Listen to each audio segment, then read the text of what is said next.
And we are live. What's up, everybody? Welcome to the Deal Champs podcast. Our mission at Deal Champs is to empower and inspire listeners by highlighting real life deals from real people across the nation. We also do interviews with incredible entrepreneurs, experts in their field, and we aim to provide valuable insights and actionable tips to help our audience achieve their own business and financial goals. Quick round of introductions. I'm your co-host, Dean Rogers. For those that don't know me, I transitioned from the NFL to then corporate to then real estate, and been investing in real estate a decade now in Central California. I've done 550 plus deals and growing, and have a rental portfolio almost $10 million, and been coaching students how to get started and create successful businesses. You guys can always connect with me at deanrogers.com. And then we've got, as Stratton Brown likes to say, the master of hair, Mr. Jason Pritchard. Jason, what's up, man? Hey, what's up, guys? It's your other co-host, Jason Pritchard. For those of you that don't know me, worked in corporate America for about 15, 16 years, and eventually burned all the ships, went full-time into real estate investing in late 2014. Since then, we've done probably 400 flip and wholesale deals, own a rental portfolio of about 100 units. Really, really excited to have Indar on the show today because he's doing all of the big, sexy properties that everybody likes when they turn on the TV and watch all the flipping shows. So very cool to have Indar on, man. We're excited to have you to share with our audience, man. Yes, sir. Indar, why don't you, Mr. Hawaii himself, why don't you give just like the 10,000 foot, bullet point introduction, and then we'll get into your story here in a second. It's cool to share my hello, everybody, but I feel like I'm so relatable to you guys. I mean, I've been about the same as you guys, and we're all about the same here. It's pretty cool. But yeah, I've been flipping since 2013. I met Dean actually a long time about that same beginning, I think 2015 or something, one of those events, educational events we went to. I've only done about 125 fix and flips here in Hawaii, but we average $1 million of flips. So we do little high-end type of flips. Everyone said you couldn't do Hawaii, and I was going to be the one that figured it out. And I just been figuring it out ever since. Primary fix and flip, and now we do a lot of rentals, up to 160 doors. I own a shopping center and own multifamilies across the U.S., and we flip across the U.S., primary in Hawaii. But I love fix and flipping, but my model is now more for buying and hold, getting rentals, getting passive income, cash flow, Yes, sir. Yeah. Yes, sir. Well, awesome. Now, guys, if you're listening to this on YouTube, make sure to like and subscribe. If you're listening to this on Apple Podcasts or Spotify, make sure you guys leave us a 5-star review. And then you can follow all of us on Instagram. You've got at Jason Pritchard, at Dean Rogers Real Estate, and at Indar Hawaii.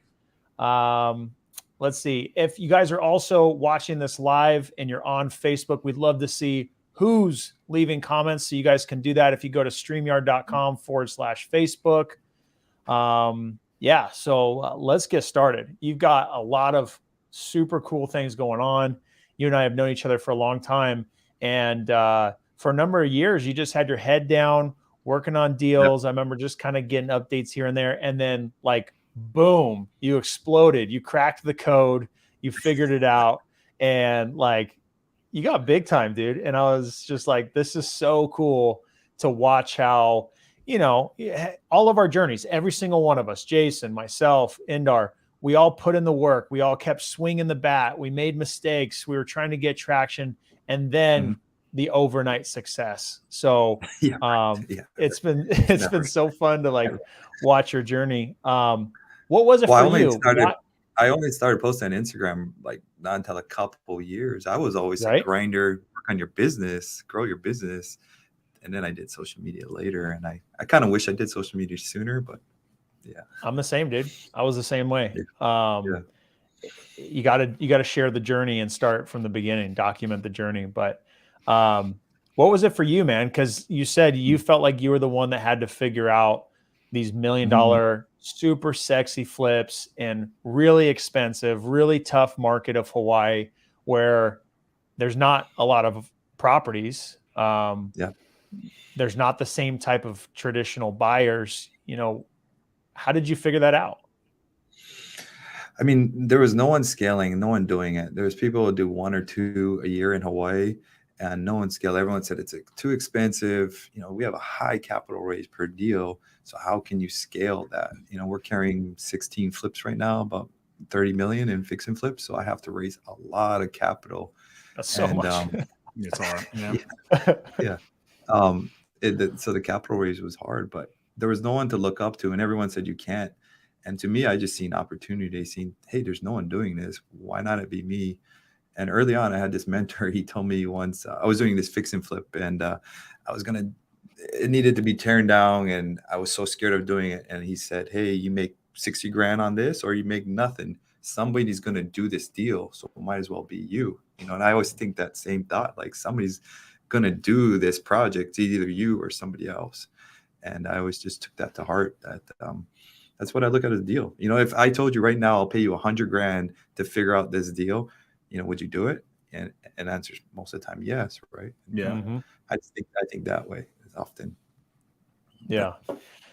So what was that like in the beginning? Did you struggle a lot? Did you just kind of, hey, you figured it out and you got deals, or, did you have to kind of like find your footing to find the properties, to raise the money, to pick the right properties, to get them sold, to pick the right finishes? Like, I don't know if you just were creative and had good design at the beginning, or. We came from that same kind of program. And I think that was, real estate's pretty self-explanatory. It's pretty simple to grasp and understand, but it was just nice to have an educational program to just lay it out step by step. Hey, I got to find a deal, find the money, learn about hard money, and just a step process. It was nice to lay it out in front of me. I feel like real estate, sometimes it's its own little language, little world. We're loose right now. Us three can have a general, easy conversation, but some of the terms and stuff I remember, I was like, what is escrow? What is closing? I remember those days, and now I'm in commercial, and I think I'm back to the same. They use so many acronyms in commercial. And I remember at the beginning, it was just like this new language, new world to it all. And I think the best way for learning is by doing, taking the action. That's what separated me from the other people that there's 30 people that signed up in my group. And I was the only one that just took the action.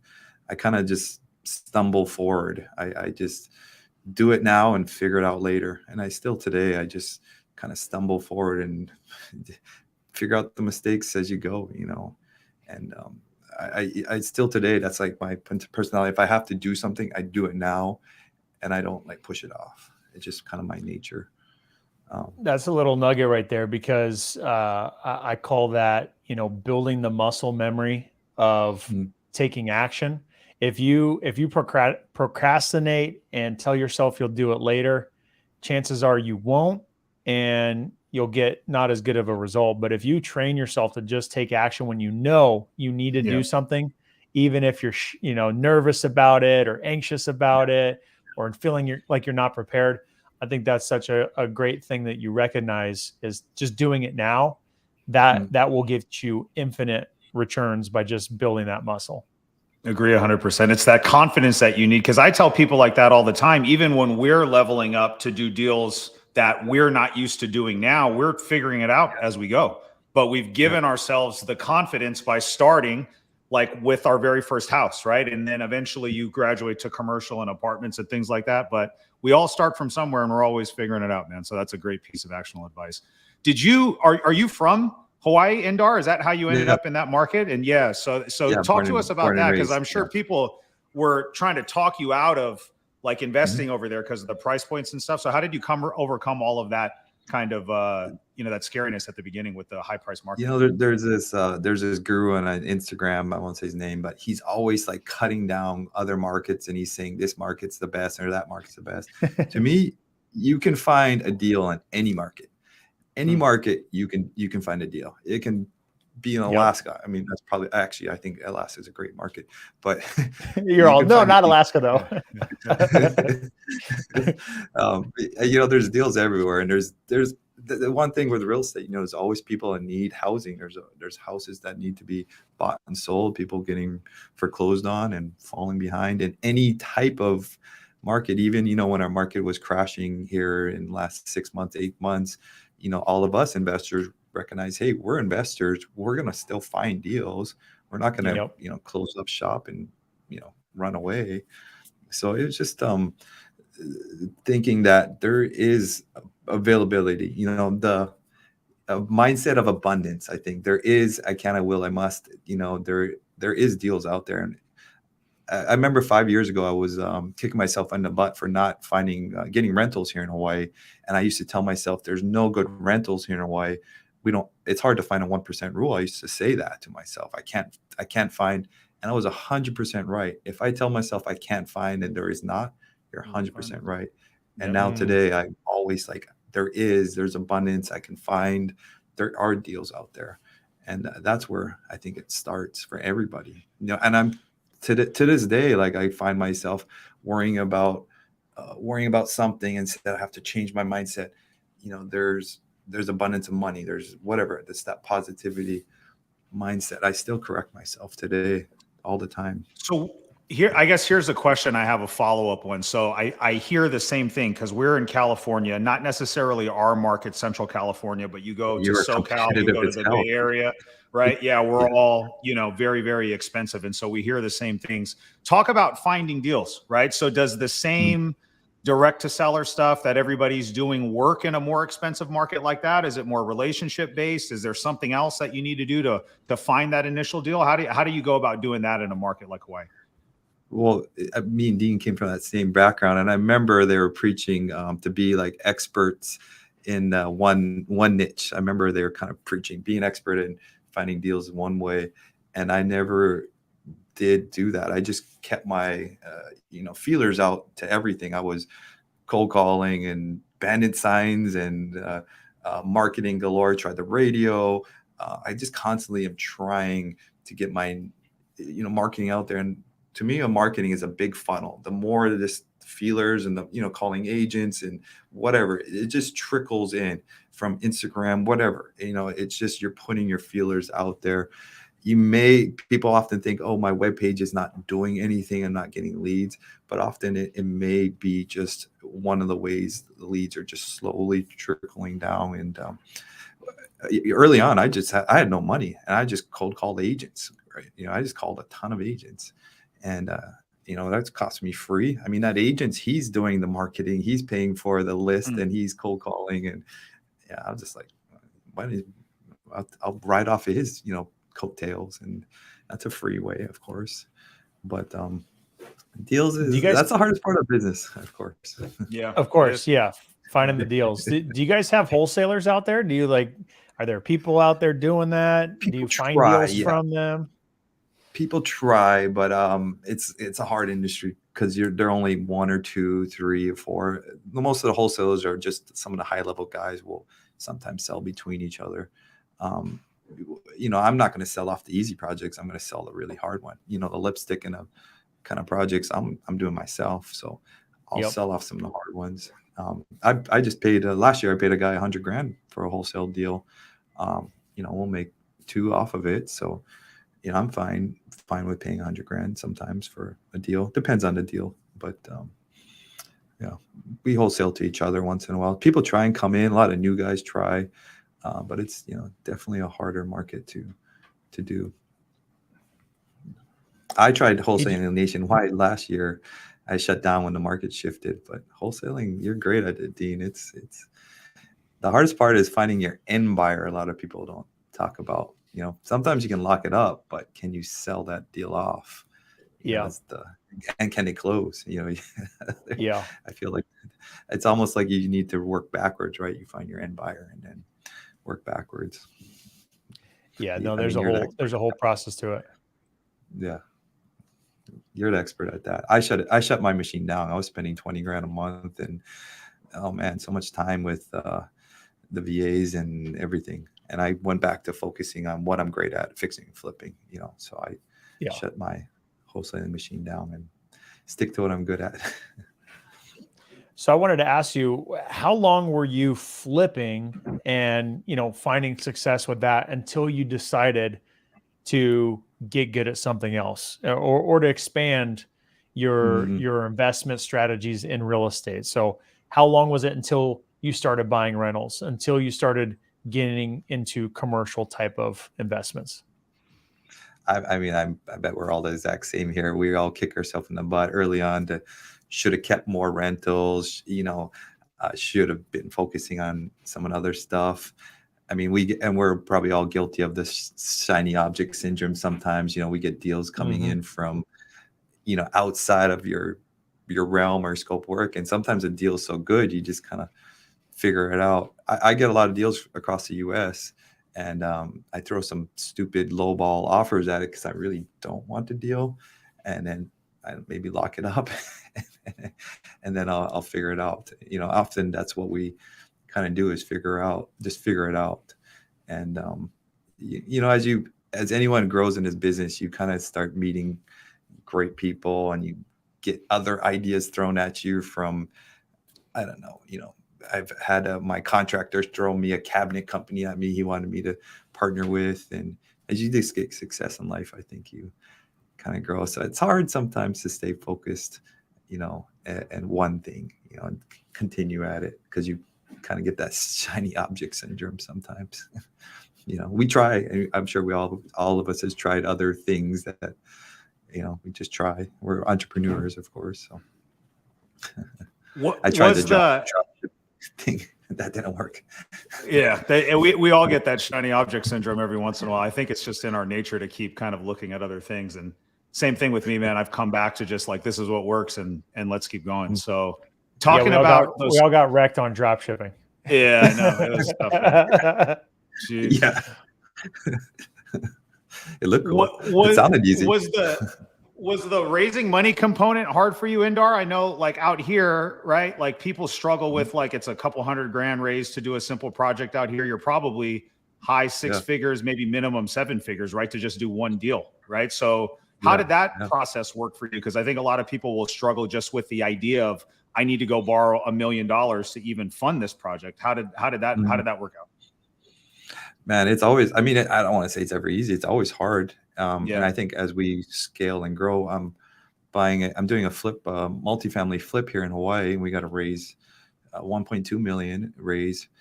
But I just did a raise of 2 million just a couple months ago. And so I guess as we talked earlier, that muscle just keeps getting bigger and bigger. I get more comfortable at raising more. And I just feel like that's how I keep progressing, is not overnight. My first deal, we raised, I think 90,000 or something like that on my first one, to fill the gap. We just have bigger gaps to fill here on our deals, and just slowly keep progressing and raising more. It's the hardest part of business. It's definitely the hardest part. Finding deals, finding money, is definitely the two challenging of the business. But if you got a great deal, you'll find the money. If you're a great deal and a great security for those investors. For anyone out there listening, I think the best ninja tip I can share is just to talk about your deal. Talk about what you do, be in an elevator, a restaurant. If you're searching for money, just talk about it to people, about that deal. You never know where money will come from, or people know people. It's we do it a little differently, of course, than syndicators. We do a little differently in how we do it, so we won't go there.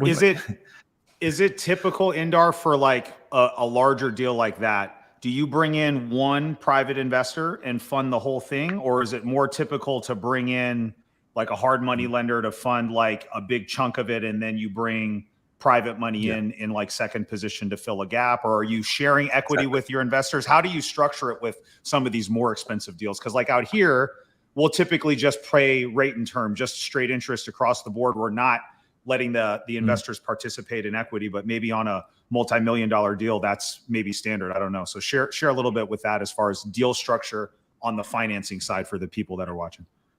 No, we just do a debt structure of all our funds. So we'll have the hard money come in. And I even preach this. I see some of those guys in the Midwest where they're buying, $200,000 properties. I think you should still always use the hard money and use your gap funding of that investor, because then it allows you to do more compared to you had, $200,000 property and they can have a hard money fund 80% of that deal and you only have to raise maybe 30, 50 grand compared to taking an investor at 200 grand. It just allows you to do more with that investor, because I'm in for the velocity of money. The quicker I can move money to use it to make more money, the more I can make, more and my investors can make, the quicker we can all make more money. So I literally have my project manager's job in the field is to turn that money. The quicker we can turn a project, the quicker we can, instead of one project a year, now you can do 2 projects a year. But yeah, we structure 80% and then the investor is funding the gap, the rest of the deal. And we do a promissory note and a mortgage deed. I probably have the same one Dean does because it came from the same place. And we record them on a second position against the property with a mortgage to secure them to the property. Nice. Yeah. That makes sense. I guess to stretch that money further, especially when you're dealing with those kind of price points, that is probably the best way to structure it. That's a good way to understand it. Would you say raising private money is one of the most important things for you in your line of business with flipping houses, with the price points that you're in? Would you say that's been one of the most important things, maybe one of the most challenging things, or maybe one of the things you're best at? What would you say about that? I think all of the above. I say I'm good at it, but I don't know if I love it. I'm good at it. I'm pretty good at it. But I think anyone in this business, as we grow bigger, to do more, to do bigger projects, we continually have to raise more. And at a certain point, you go outside of your network of people, and now you're reaching out to your people you don't know, and that's when it gets really more challenging, because now you're building relationships, you're building rapport with people. I've tried everything. I've gotten lines from banks, and I have lines of credit with banks, personal lines, HELOCs with banks, revolving credit lines with $500,000 with a bank. I've tried factor rate loans, stay away from those. I've tried all kinds of different, products out there with lending, and, of course, raise capital with people. I've tried everything. I've done the credit card game of 150,000 in credit cards where I can draw off of that, and using plastic to line off of that. I'm in the business of leveraging money from the banks, hard money people, and using that to make more money. The more we can leverage and find, the more money I feel we can make. And that's what ultimately, in the business of being a professional money finder, I think is probably my job title, to allow us to grow together. And, one thing I think bothered me sometimes is I hated asking people for money, because you want to do it all yourself. You want to use all your own money, but really you're providing a great and safe vehicle for other investors out there, other people out there. You're secured by real estate. It's safer than the stocks, or good luck with Bitcoin, all that crap. But it's a safe vehicle for people. Real estate's so easily to understand for everybody. That you buy low and sell high. It's not, it's not rocket science sometimes. And the coolest thing about real estate is you always look smart in a 10-year span or 20-year span or whatever it is. If you buy real estate, you always look like a smart guy in 20 years. Yeah, that's right. You could have bought the worst deal ever. But what are the unique challenges of flipping on the island? I mean, if you've got 30 mil out, cash management obviously has got to be a big deal. You've got that pref rate that you've got to pay every single month. That's obviously not cheap when you're borrowing that much money, right? Yeah. You're on the island. Are there material constraints? Are there contractor constraints? Like, what are the unique things about managing a project? Because we want to get in and out of a project in 6 to 8 weeks, typically out here. Are you guys turning stuff that fast? I have to imagine it probably takes longer, or no? It depends on the project. Of course, I do some really high end. I think we're selling this $4 million house coming up here. And, that took us 9 months to a year, just rehab alone. I do cheaper stuff, $200,000, $300,000 condos and smaller stuff. So we can be in and out of that. regards to material, yeah, we have to pivot a lot. Window sizes are not in stock, so we have to get what's in stock. Tile choices. I don't have much. I have Home Depot and Lowe's, so you just have to pivot. Obviously, Amazon was a game changer because you can get everything off of Amazon nowadays. Yeah. For materials. So you just have to make it work with what you got. You guys have a harder time than me because you have to do more of a detailed high-end type of flip. If somebody's paying $2 million in a certain neighborhood, they're looking for that. I don't know your market, but they're looking for the hardwood and the Super marble. custom. Yeah. They're looking for all that stuff. Here, $2 million, you're paying to live by the ocean. You just have to have a nice, clean, new house. They're paying for location. So location is actually more of the price point wire. Doesn't have to have all the sexy high-end finishes, huh? No. There's this flipper dude a long time ago. He would do like Frigidaire and that dollar, like 12 by 12 tile. He'd be selling in like this $1.5 million houses. And I'm like, but they would sell because it was just new, nice and clean, but it was by the ocean, so people want location here is almost more important.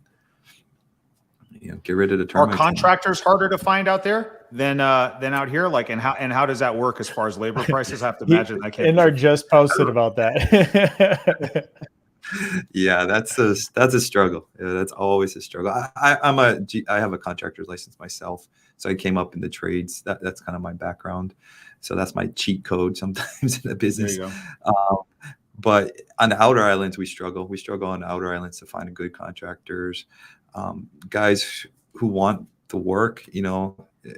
It's a struggle. There's some hacks I do. I was on Maui and I was on the way out, got a flip over there. And on the way out, I stopped by the Home Depot and I put a contractors needed sign up at Home Depot on the stop sign, get your phone blown up there. Or, you can ask around, of course. But I feel like you're always, if you've been in this business long enough, like contractors kind of have a lifespan sometimes because you're building this machine. You're giving these guys a ton of work. Over 4 or 5 years, they now got a huge office and a staff and they get too expensive for you. It's a love-hate business. They want the highest price and you want the lowest priced, so it's a hard business. I hate to say it, I love foreigners. Foreigners are always anyone from outside of US, they're hard workers. They want to work Saturday, Sundays, and they'll do anything to get that job done. Sometimes the local guys get too big and they can't keep up with your project and they forget about you. They're there the first week and they're off on the second week to another project. It's nothing personal. They're just trying to grow their business. Yeah. And I get it. But Tell us about the surfing clause in the contracts. You posted about that. Oh geez, yeah. If the surf's up, everyone's going to be at the beach, myself included. So I'm a little relaxed sometimes on my timelines. I think too relaxed sometimes. That's my personal downfall. We're not as strict as deadlines as I should be, because things happen. You got to go surf if the waves are up. We're all at the beach, so we're a little laid back there in Hawaii. Yeah. How much would you say when it comes to selling the houses and getting the houses ready, how much are you selling the lifestyle versus, just your normal nice house? I think you kind of talked about it already, but like how much of that plays into it? Like, are you trying to make these houses custom for the beach lifestyle and change some of those older styles, or? More so Ohanas are here in Hawaii. We often have in-laws. It's very family. A lot of families live in together. So most of the houses will structure them in the design. If we can have a potential, unit that could be rented or mother-in-law kind of suite. So I'll try to find a home where we can have that. You don't want to cut it off for one or the other. You kind of want to design it so they could lock that door and have that as a rental, or B, have that as an in-law or an older kid that's living. A lot of kids here live at home, stay with their parents for a long time. I didn't move out until I was like 25, I think. So a lot of here in Hawaii, because it's expensive, they stay at home. And so I do like to cater a house more for that that way. They sell fast. Those types of houses always sell fast. Do you guys specifically identify? I know you'll see this like in SoCal and some of the more expensive markets out here where they're identifying like properties where they can specifically add an ADU and things like that. I've heard the same thing about how the Ohanas add value to those. So do you add those on there? Is that easy to do, or is it ones where you have to buy them where they're already existing? Yeah, I wish it was easy to do. No, I don't. I just, with my buddy in Oregon, and they do dadus. Our permitting process is such a messed up thing here that I would, but they're harder. It's just I'm more of a deal by deal basis. Like we'll make any deal work. It's just more of a numbers game to anything. We do where we've bought in so many houses in certain neighborhoods. Like I've flipped houses literally next door to each other that I create my own comps. A lot of times I know a neighborhood so well that, hey, we have this coming to the market. We're going to have this one coming behind it. Like we'll play the control of the neighborhood kind of game where we're creating our own comps. We're same paint, same colors. So it's easy to create your own comps pretty strong. And that's been really helpful to control the market, that area. So at what point did you transition from just focusing on flips to starting to buy rentals, starting to buy more units? And then I know there was like a big purchase that really upped the number of units you had. And then I want to ask more about some of your other stuff too. But what point did you did the light bulb go off and say, okay, I'm in a better financial place to do it. I know I need to do it. It's time to do it. What was that whole thing? Man, I struggled early on with that. I struggled hard because I was always in the, I'm a gratitude now kind of guy. I want it now. Like I want to make this flip and I want to make $100,000 now. We make some pretty hefty profits on our flips. And oh man, I buy that rental. I'm only going to make like $500 a month. Like, man, I should just flip that thing, and that was a struggle because I didn't know at the time about all the other benefits, the cost segregation studies, the tax write-offs, the expenses that we can shove into those rentals, or just, man, I was flipping for a while and I had things but I had nothing to show for it. I didn't have a net worth. I didn't have, you guys know, we go to these groups now, they don't give a shit about how much you made a year. They want to know your net worth, Right. And I didn't have that. And so just, wanting to grow that side and recognizing that, my rental sides could be passed down to kids. This is generational build now. We're building a legacy, when we buy rentals.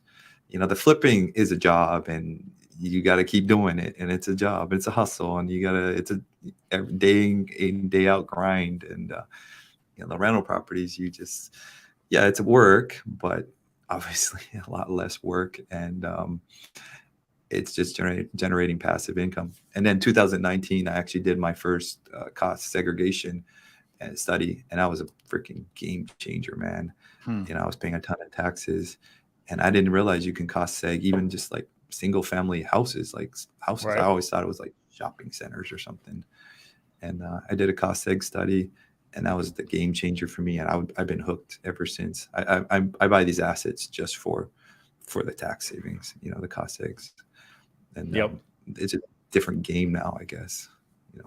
Did that kind of shift in mindset happen? I heard you say something earlier, Indar, about just getting in the right groups, right? And that's how I think, I know I got connected with you, getting around Alex and other guys like Dean, right? And it really, for me, it added the same perspective where it shifted and you really saw what it takes to get to the next level. So is it simple for you as just kind of getting in the room, getting in proximity of other people that were doing these things that you wanted, and then the light bulb went off, or was it something else for you?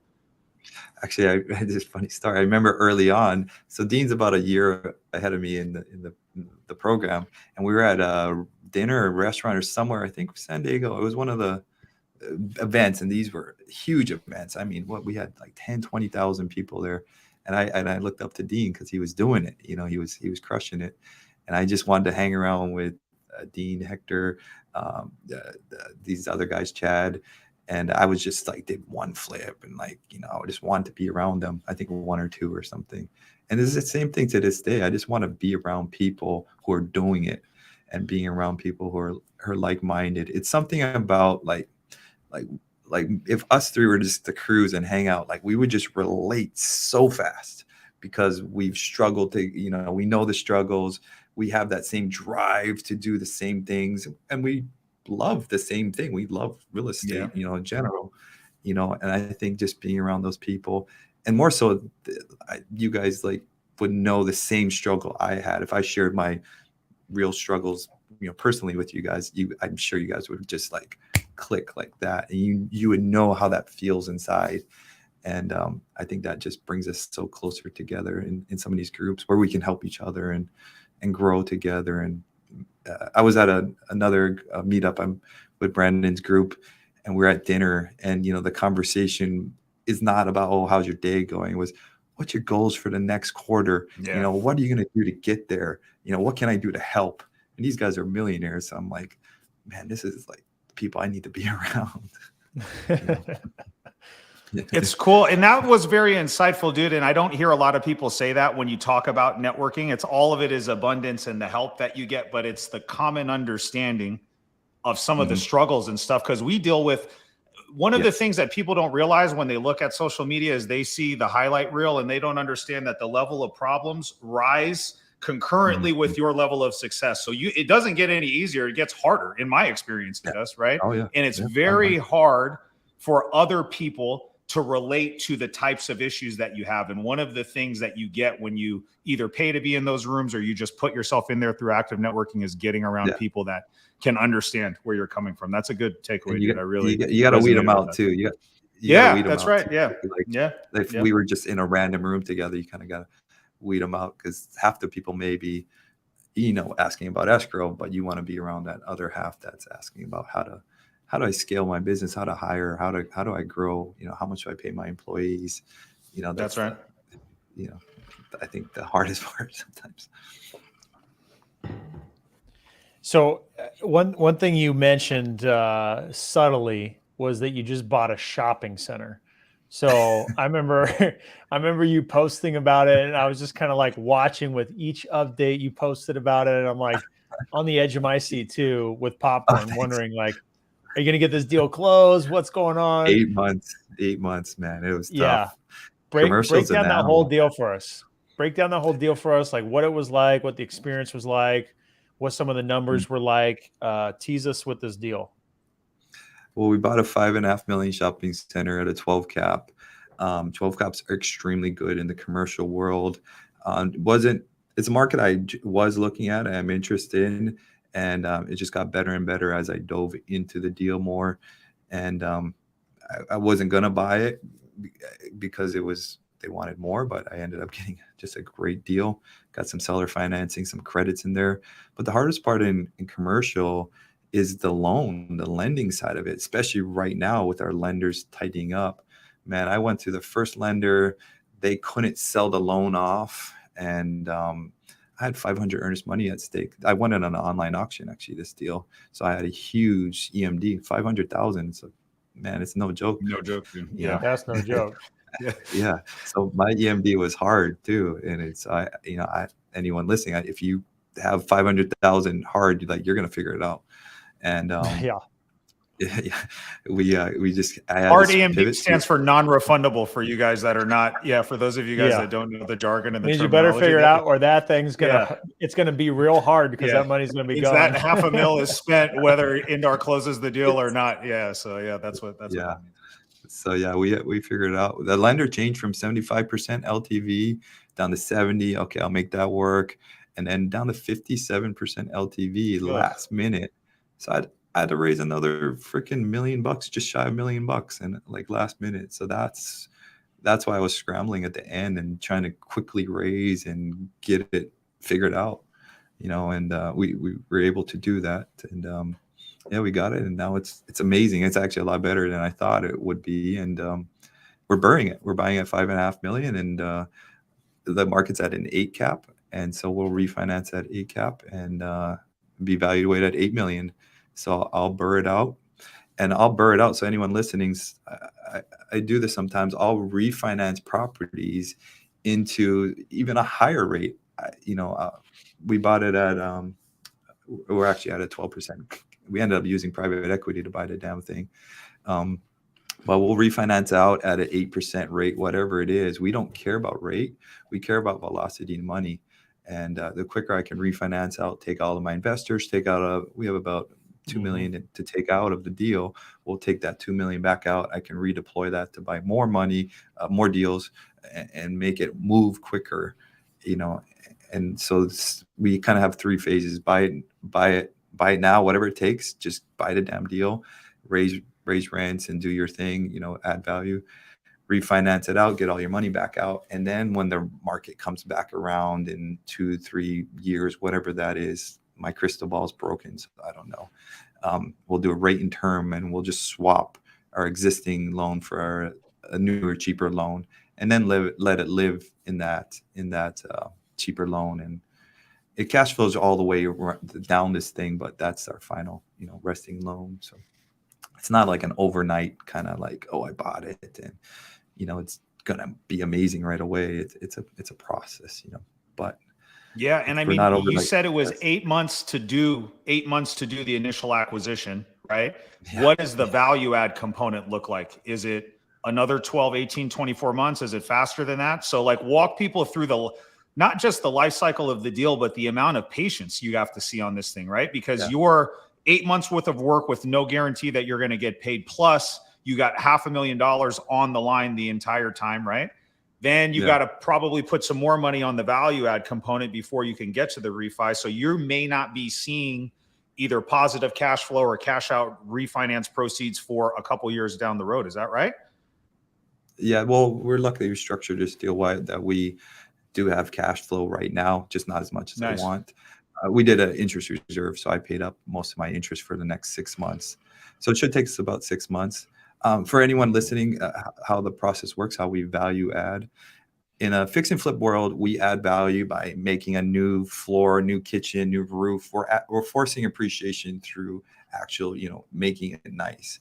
In the commercial world, multi-family, single family, all these different worlds, we may make a new flooring, new kitchen, new unit, but our value is when we raise rents to that unit. When we put a renter in there, we raise the rent, and then also decrease any expenses. So our value is in our NOI, or net operating income. So our value add is really raising the rents throughout this complex. And we have some renters in there who at the time had 1 year free rents. So those rents will kick in naturally as after a year they kick in. So that's a huge income increase. And then we have some other renters that are coming in right now to rent the place out. And we're almost all triple net. So we're moving everybody to triple net, which is a huge thing as well. Anyone out there knows what triple net is? Triple net is basically the renters. Office Max is one of our renters. They pay the taxes, insurance, they pay the roof, everything. They pay for everything of the property, other than the mortgage. So they cover all your expenses, which also helps with your top line of the property. So it's a big burr.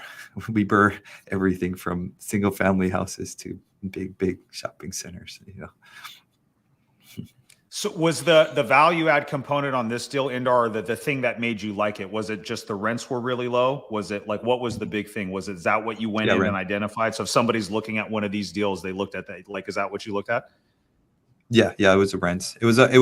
These rents were not kicked in yet, and so they didn't value the rents that were not kicked in yet, as well as one of our other renters was scheduled to come in to sign a lease, and they're just coming in now. So we had a potential renter that was coming in just to lease up the thing to get it to 100%. So once we're leased up to 100%, then it's a huge difference because the space was vacant.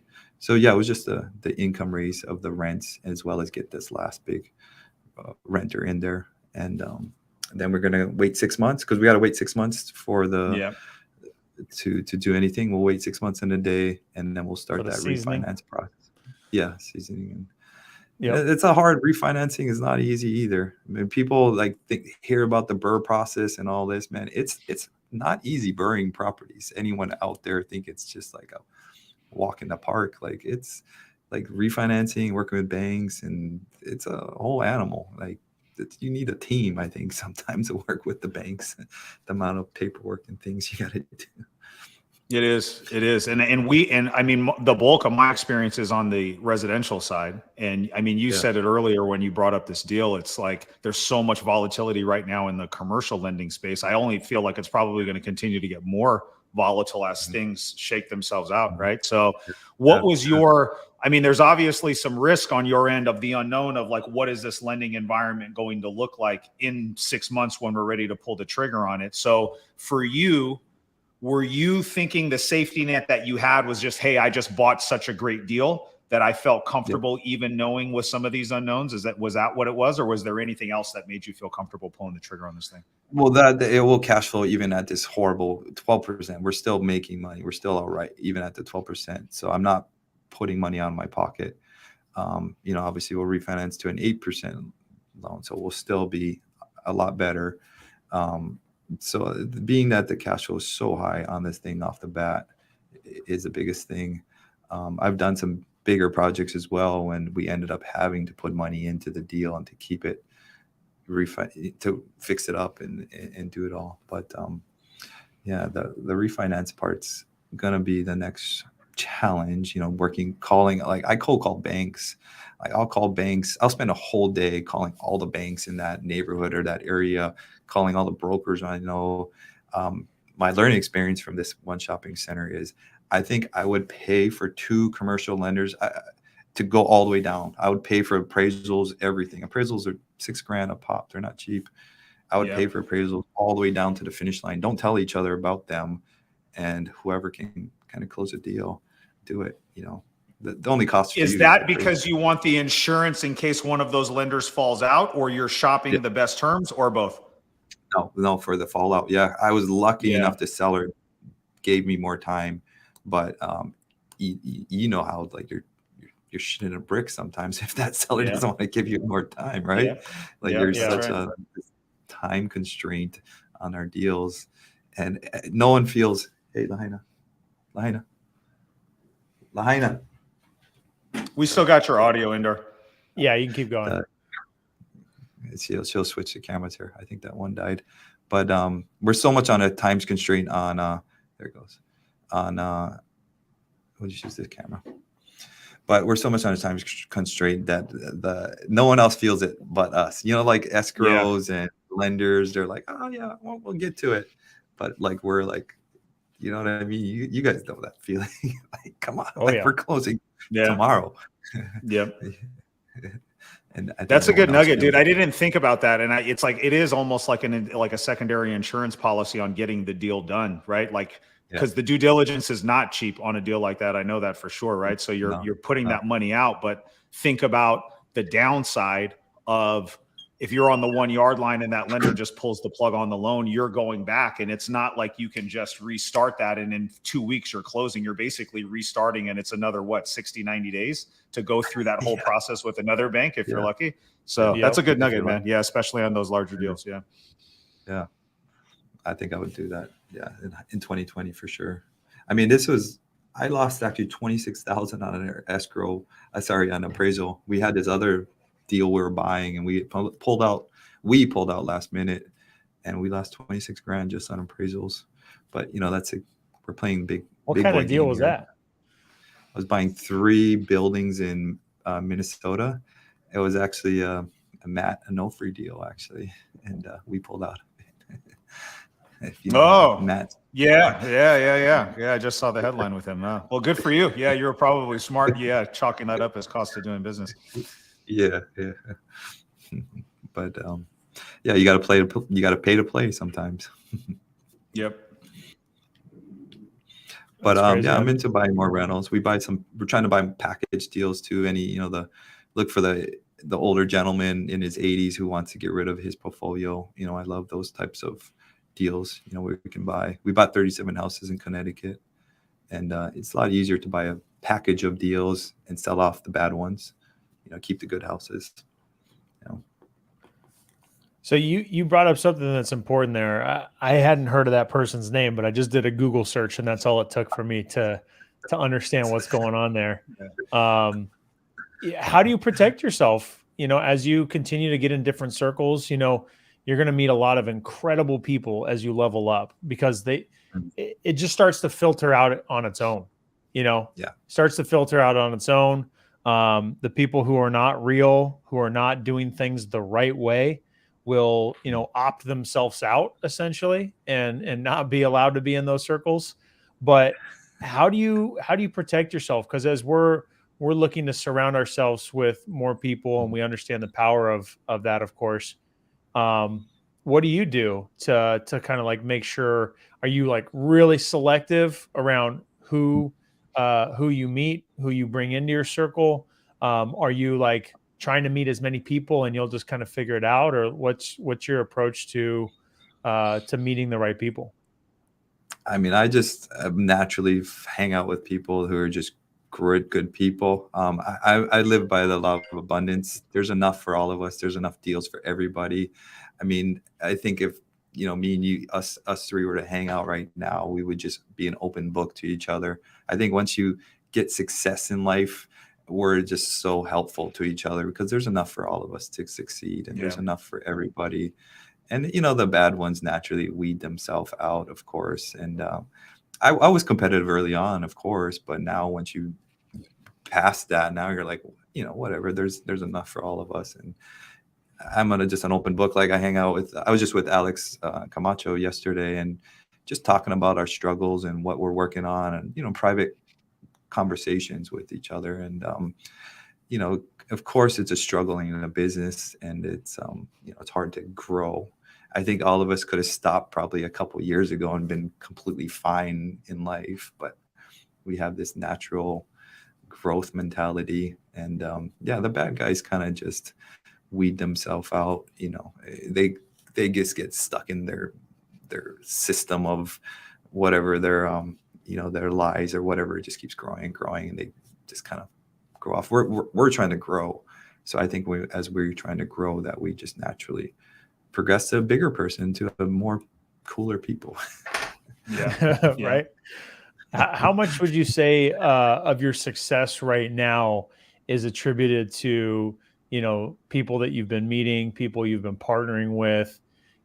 What would you say that has done to get you to where you're at now?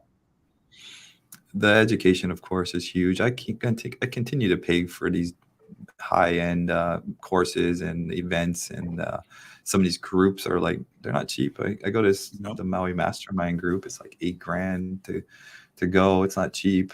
You got to pay to play, of course. But yeah, being around those kind of guys that help push me, and being around smarter people than me, of course. I have a friend here, Jay. He's kind of my partner on some deals, but he's constantly just calling me out on my crap. Like, he's like, "Oh, why did you do that?" and this, and I hate it, but he's so right. And I trust people like that. We were hanging out, you guys would call me on my shit, and it'd just be like, you respect that from each other, and so I think being around those kind of people obviously helps me grow. The education, I guess, of it all. And I think some of it, you just got to put your head down and compete against yourself and grind against yourself. For me, I was bothered sometimes by what somebody else is doing and what they're doing. But, everyone's got different goals in life. Everyone's got a little bit of a different goal. They may have their, family and kid priorities, or they may have their own, they're by themselves and they're trying to everyone's got a different goal. So my competitor is myself, how well I did last year, and am I going to be a little bit better tomorrow? Am I being 1% better tomorrow? That's my challenge. That's huge, man. And it's such a common theme, I think, too, for, all of us. I think we all have a competitive side when we get in the business, and we have a little bit of a chip on our shoulder. But I know as I've ascended, and I think for all three of us, as we continue to ascend, the mindset shifts from that competitiveness to more abundance, collaboration, the things that we're kind of talking about all the time. And it gives us a space where we can give this information away freely and just talk kind of freely about the things that work and don't work, and just try to pass forward the stuff that we've learned that have impacted our business, man. So that's really cool. Yeah. So true. Yeah. I think that's just an evolution as you go through your journey. in the early days, you're more competitive because you're in that fight or flight mode. You're just trying to make it. You're just trying to pay your bills. You're just trying to get a little bit extra. And so naturally you're a little bit more competitive because you got to fight for it, because there's such a learning curve to get past that point of just understanding the basics to then getting some traction and then getting consistency. And so, yeah, I think that's just part of the evolution. And then you realize once you're on the other side that there is enough deals for everybody, So much. So it's a hard uphill battle, but once you get there, and you'll get there faster if you've got, a coach or a mentor or a good community that you're a part of, then that changes the game, Huge. Yeah, huge. I'm a big advocate for education. I got an electrical engineering degree, a business degree. I mean, YouTube can only get you so far, of course. Sure. That just having a coach, having a group, having a network where they're holding you accountable, having a community where you can bounce ideas off, is huge. If you're not in any kind of group out there, you need to be, and be in multiple groups sometimes is another one, where true, they're experts in different sides of it all. That was probably a huge growth for me, is continuing to be in these groups and try them out. So you mentioned something there about how you're in this period of time right now, how you've been Mr. Hawaii, Mr. Flipper, right? And that is your core competency. And you probably don't want to get rid of that because you've worked so hard to become good at it.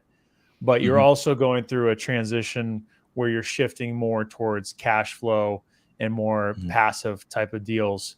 So what in your vision right now, and I know your crystal ball is not working right now, you said, but like where are you at with like where your focus is? Are you still just keeping the gas pedal on the flips? You don't want to let go, but you're trying to put some attention towards more deals, or are you, bringing on more people on your team to help to keep that going and putting more focus elsewhere? What's this process look like for you? Well, I mean, I did it all for years before, and I was just pounding it out by myself. And the last 2-3 years now, I've been building my team, and that team's been my new growth. And if I can iron out this team and get this team really just focused on flipping and keep my team now managing and doing our flips, we have a goal to net $100 million a year in flips, and that's fine. I'll stick there. And then my other goal is to develop $84,000 a month net in my passive income side of it all. So to keep my team and growing and bettering my team and really focusing now more on my team and tweaking them and just spending time with each member of my team. Honestly, I love the people I work with. We hang out. 40 hours a week. We're all together. So I like all the people I'm around with. I'm a huge advocate on the personality test and the traits like that. It brings people into the right positions as well. And then I'm trying to also build out the rental portfolio side myself. I'm kind of doing that myself. A few guys on my team, of course, help me. I have an underwriter that's really helpful for that side of it all. I pay for a VA to underwrite my deals overseas. So that's been a big help, having somebody do that.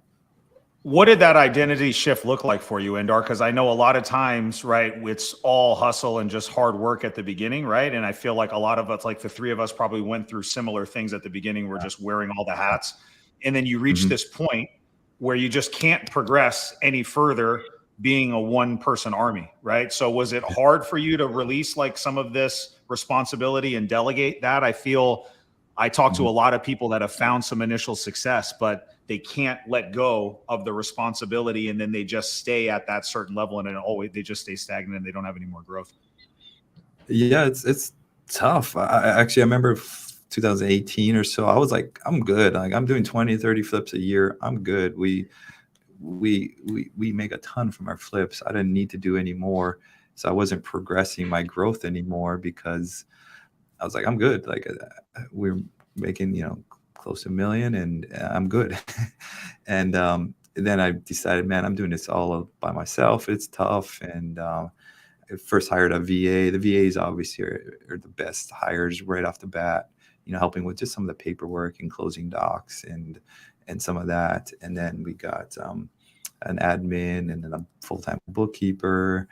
Now we have a social media sales guy, acquisition. We have multiple VAs we have a bunch of Airbnbs, and we manage our rental properties here in Hawaii. So we have a team of a few people for that.